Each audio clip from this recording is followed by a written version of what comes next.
Memories like that fill me full of joy. To watch people dance together and eat good food. It's very magic. He knew that he had a bright future if he could just find somewhere safe to live.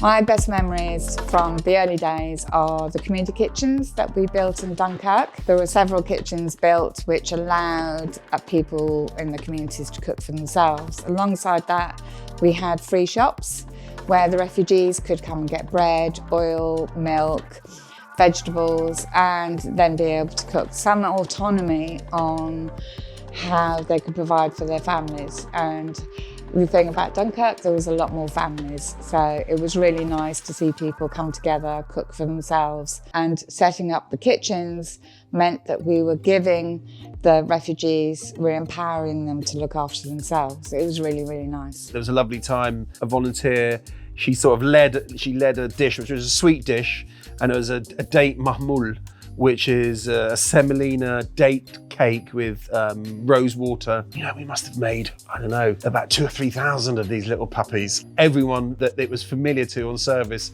just gave so much praise and thanks. Food is so, you know, it's so poignant in everyone's lives. And to make it, to get it right, and people go, it's just like my granny's. Memories like that fill me full of joy. Serving food in France for celebrations or for Kurdish New Year, they've been amazing to watch people gather and dance together and eat good food. The emotion and the warmth in there and gratitude in the people we're serving when we can make them feel seen and not invisible and that they matter.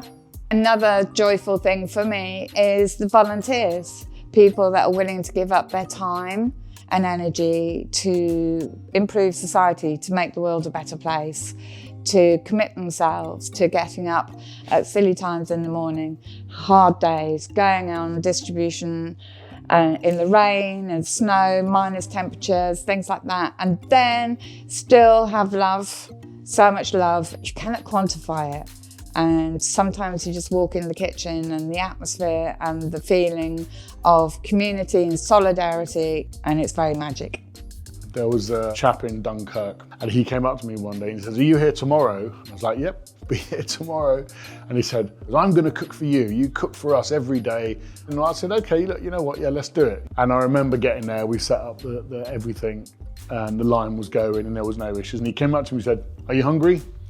And I was like, "Sure, let's go and eat," you know. And I actually broke one of our future rules. You know, we now have rules that you don't just wander off into the middle of the camp on your own with someone you don't know. But I did, on that day I did. I got to his tent set up and he had 2 tents. This tent was where you took off your shoes and you took off your muddy trousers if you had muddy trousers, and then you went into the next tent. And that element of dignity that he wanted to keep for himself, even though he was in a really bad situation, was quite amazing, you know. And so I went in, I took my boots off and we went into this other tent where he had his bed and he had a 1 gas ring and he'd cooked French fries, a couple of bits of chicken, potatoes and like mixed with tomatoes and some aubergines. And I sat down with this guy who spoke perfect English and just chatted to him while we were eating. And I said, "What are you doing?" He goes, "Oh, I've got cousins, my uncles and my auntie and my cousins live in London." And I was like, "Oh, I'm from London. Whereabouts in London?" And he said, "Oh, they're in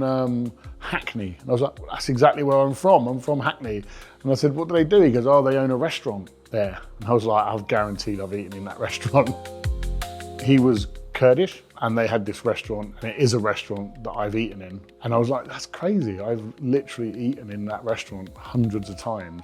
And he said, that's my cousin's restaurant. And so there's these weird connections with people that, you know, you'd never have met this person. I've not seen him since. You know, he left and he got on a truck, and this was years ago, and I'm assuming he got to England and carried on his studies. What he wanted to do was study, wanted to carry on his studies. He was full of hope, the guy. He was full of hope because he knew that he had a bright future if he could just find somewhere safe to live.